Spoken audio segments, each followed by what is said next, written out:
So you decided to purchase an expansion for Guild Wars 2, and now you have access to the Mistwalker in the Revenant, but you are incredibly lost. There are new energy bars, teleports. What's a legend? It's a bit overwhelming. Well, that's where I'm hoping to help you. This is the new player's guide to the Revenant in Guild Wars 2. While the emphasis is going to be on the core spec, I will briefly touch on the Herald, the Renegade, and the Vindicator. Let's get into it. First, let's go ahead and talk about the profession mechanic for the Revenant, which is their legends.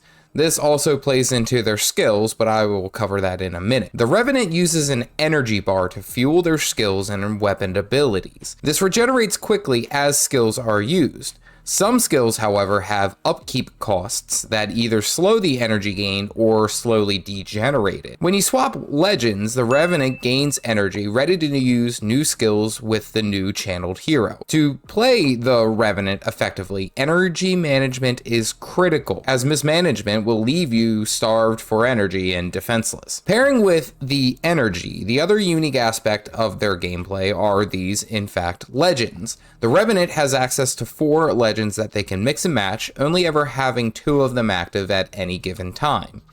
The Assassin stance, the Dwarf stance, the Centaur stance, and the Demon stance. Each of these stances have unique skills tied to them, meaning that the Revenant cannot pick and choose individual skills to flesh out their build. They are locked in with whatever specific legend that they choose, and every legend always has the same skill. The Revenant also gains access to a unique skill called Ancient Echo, which, given the stance that you are currently in, provide a unique benefit while also regaining some of your energy.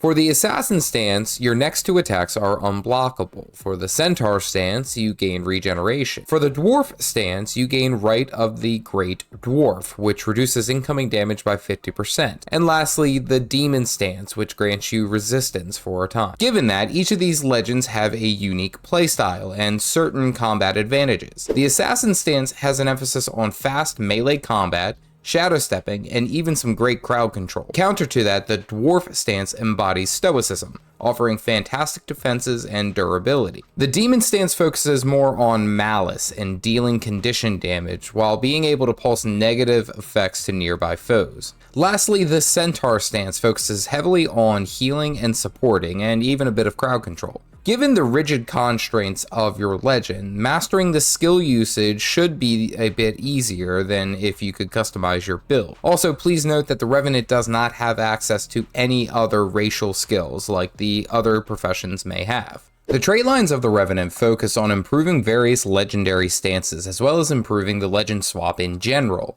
The 5 lines are Corruption, associated with the Demon stance, Retribution, associated with the Dwarf stance, Salvation, which improves the Centaur stance, Devastation, which is focused around the Assassin stance, and of course Invocation, which just improves legend swapping in general. Corruption improves the amount of torment applied, as well as the intensity of each application. Torment is a damage over time condition that deals more damage to stationary targets. Corruption can also grant you resistance, and even heal you whilst using the Demon stance. Resistance makes you immune to any form of crowd control. Retribution reduces damage taken while also improving vigor generation. Vigor recovers endurance faster, and endurance is spent on dodge rolling, allowing you to evade attacks for a short time. The Retribution line also grants resolution from a number of choices. Resolution reduces the incoming condition damage that you take by a flat 33%. Salvation improves your healing and cleansing capabilities, whilst also giving you lots of supportive boons. Devastation focuses around improving on-hit damage and applying vulnerability stacks on enemies at incredible speeds. Vulnerability increases the damage taken from all sources. Lastly, the Invocation trait line improves the capabilities of legend swapping, offering extra benefits, switching back and forth, while also granting Fury, and of course Fury improves the critical strike chance while the boon is active. Regardless of the route that you go, the Revenant is a force to be reckoned with. The weapons that the Revenant is able to utilize vary in a number of ways, as they are the Mist champions. They use these weapons by phasing in and out of sight and reappearing to devastate foes with brutal force. The Revenant has access to weapon swapping while in combat. The Revenant can use the hammer, the staff. In one hand, they can use the mace, the sword. and in their offhand they can either use the axe or the sword. The hammer is arguably the most unique weapon. Comparably, it is coming close to the Mesmer and their greatsword. But the hammer is a ranged mist weapon that deals high damage at long range and can stun multiple groups of enemies at the same time, whilst also blocking projectiles from enemies. The staff is more used for close ranged healing and supportive, offering blocking and some crowd control. The main hand mace is a medium or close range weapon that inflicts a number of conditions, while the main hand sword offers high mobility as well as high strike damage. The offhand axe applies conditions whilst also crippling enemies. And of course, the offhand sword deals incredibly high strike damage while also being able to immobilize enemies. The Revenant is a fast and fierce combatant, and not one to be taken lightly.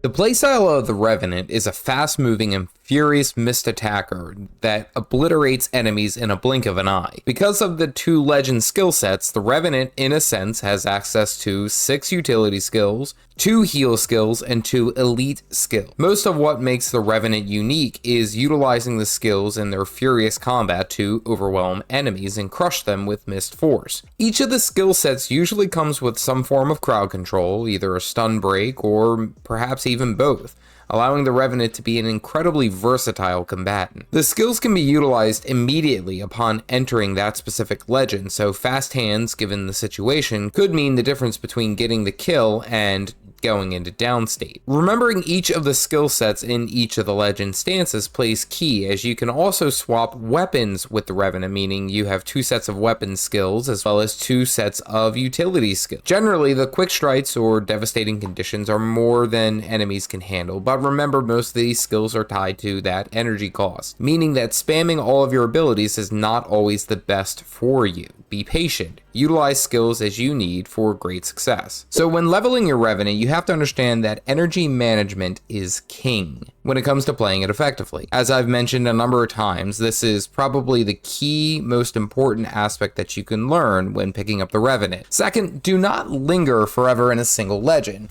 Because you receive more benefits by swapping to another legend, it actually affects you more to stay stagnant. Lastly, when it comes to legend choices, I personally like the assassin stance with swords as my first go-to, as Jerod does pack a punch. Gear choice for the Revenant should reflect whatever you're trying to accomplish. Using a more power-oriented build around the assassin or the dwarf stance, you may want to run berserkers or marauders as a go-to. If you are aiming for a condition route, you can of course go with the Vipers for pure DPS, paired with the Demon and the Dwarf stance. If you need some survivability, Carrion can be a great choice. Celestial, of course, is not a bad go-to for beginners in any sense, because it removes all the testing out of the equation and gives you a, we'll say, open world and takes some of the guesswork out of min-maxing. Now let's go ahead and talk about the elite specializations. The Heart of Thorns expansion features the Herald, the Dragon Knight. The Herald gains a new legend in Glint, the legendary dragon stance. The main emphasis of the Herald is their facets. These capitalize the effects of energy management by allowing each of the dragon stance skills to drain energy while they are toggled.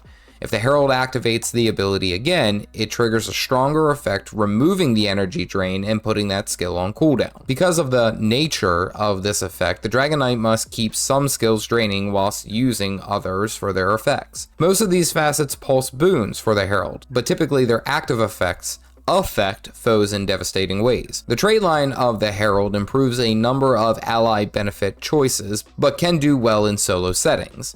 The Herald also picks up the shield, which is used in a defensive manner. I mean, the legendary dragon stood in defense of all the races of Tyria. I mean, it makes sense. While capable of supporting, the Herald does amazingly as a strong DPS. This is one of the specs that I would choose if you wanted to become the dragon. The Renegade is the Path of Fire elite specialization for the Revenant and features the vicious outlaw Kalia Scorchrazor. This legend from the past summons her warband from the mists to devastate and shred enemies of the Renegade. The Renegade also has a special ability that can benefit allies and even summon devastating arrows from the mists. Speaking of arrows, the Renegade picks up a shortbow, which inflicts a number of conditions and control upon enemies. An extra effect for the Renegade, when critically hitting foes and striking them from their flanks, gains the Renegade Kalia's favor, which grants him a number of benefits such as improved strike damage, as well as improving condition damage, and offering some lifesteal. While a strong DPS, the trait line and various abilities make the Renegade a fantastic supportive character,